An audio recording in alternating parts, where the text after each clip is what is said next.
If you spend much time around people that have a real strong narcissistic bent, you're going to recognize that it's very important to them to give off the air that says, I'm a really together person. My emotions, my sense, my way of doing life is really good and solid, and you would be fortunate to be as emotionally balanced as me.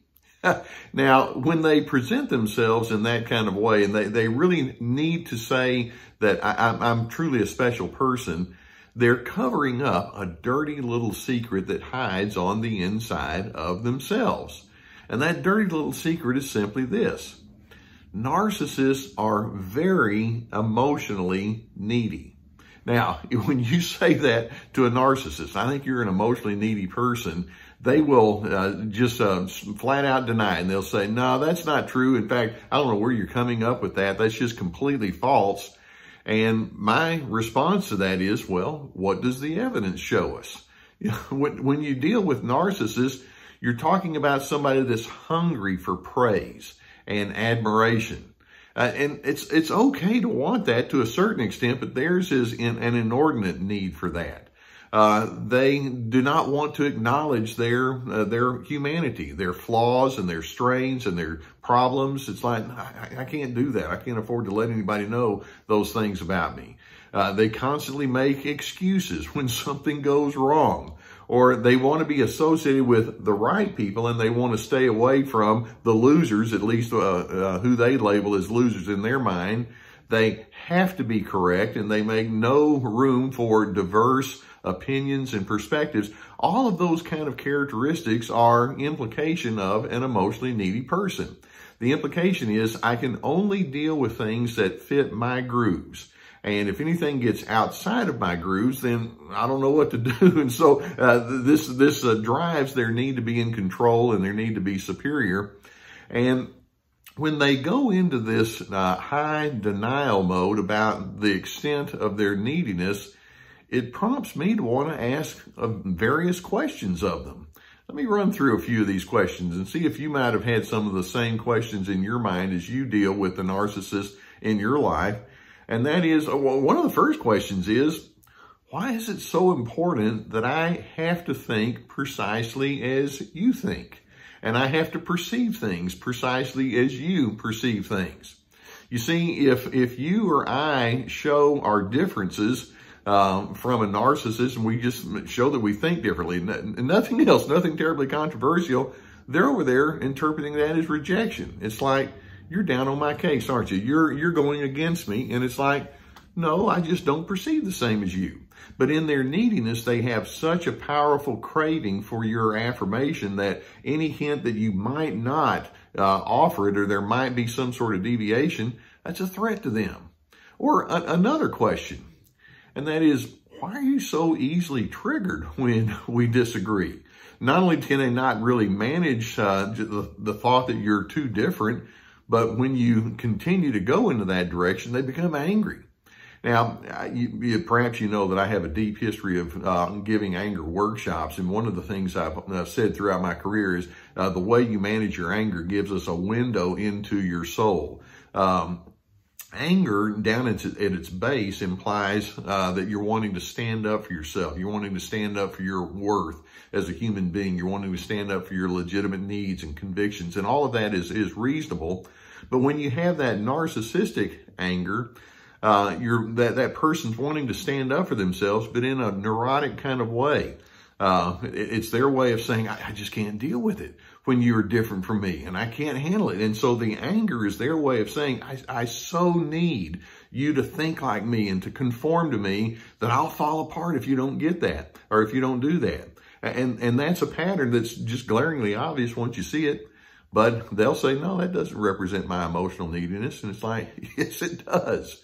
Or another question that you might ask, why can't you be honest about both your highs and your lows?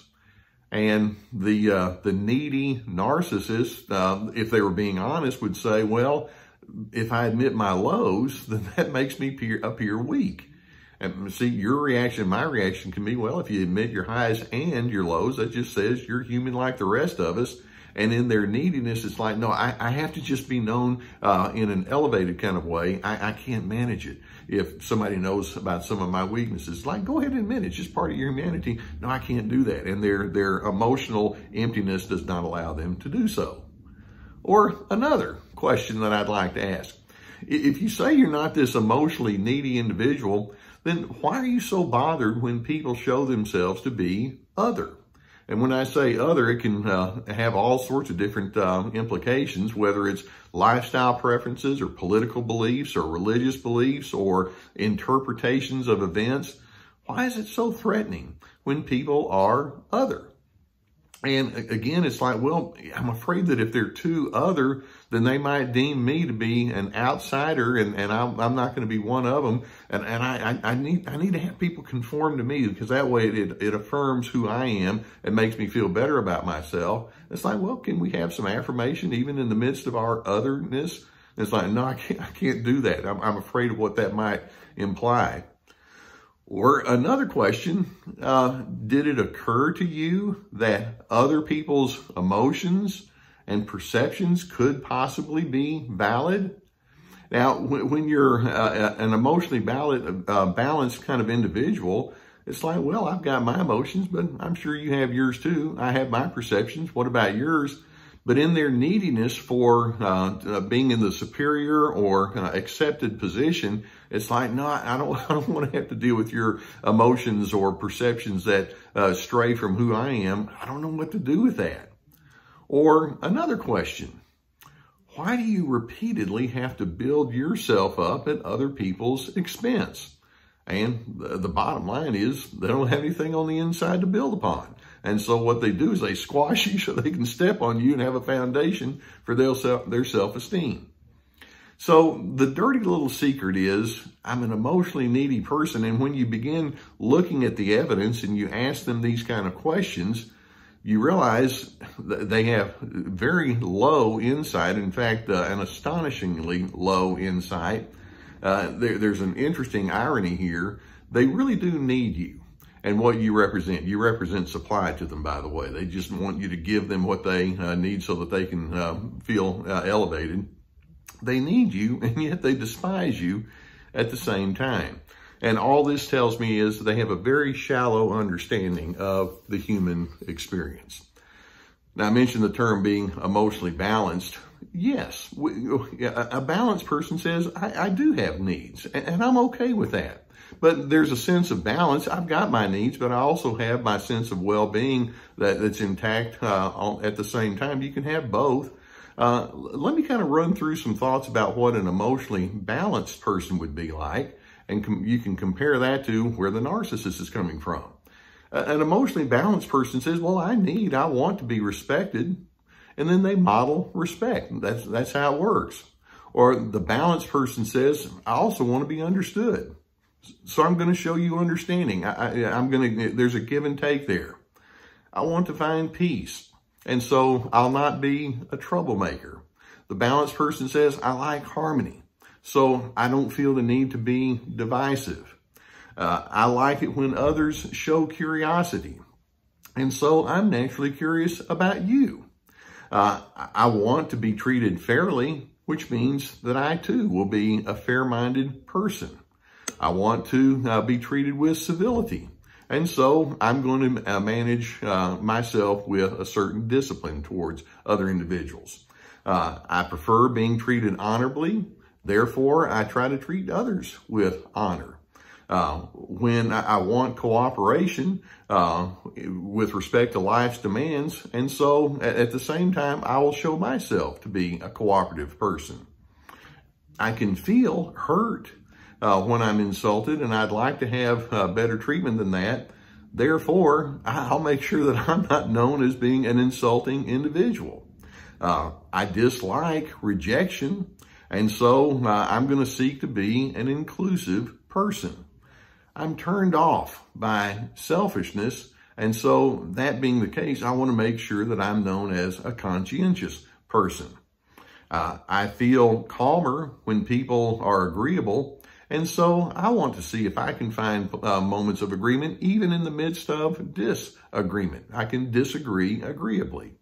I feel hurt when someone deems me to be inferior.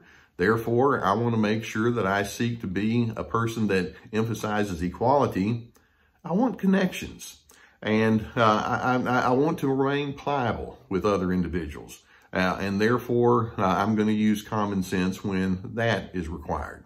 You see, it's okay to say I have these wants, I have these needs, and I'm going to do the best that I can to be a balanced person in this.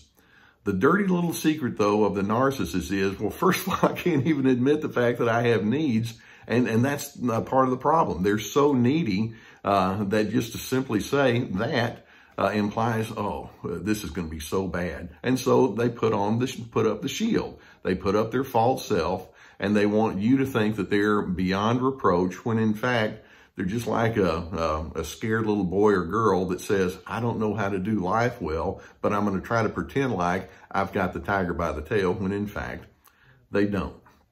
So let's acknowledge everybody has needs.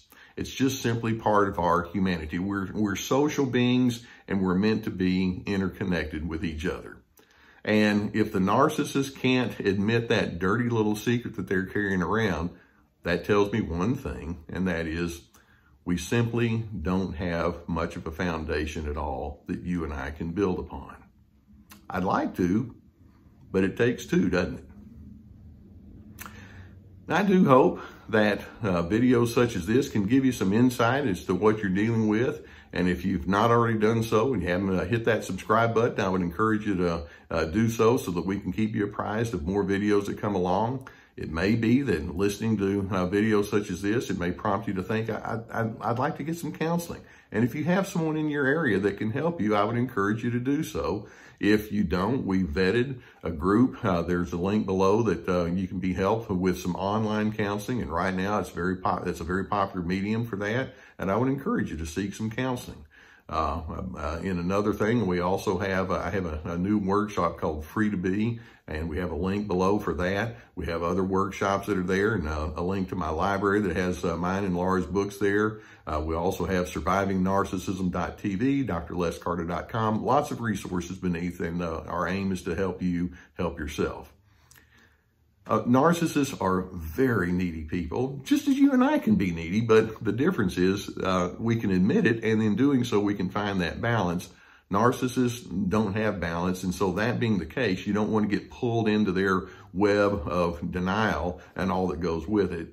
And in doing so, I hope that you can show the alternative of steadiness, decency, and most of all, I'm hoping that you can find your good place of peace.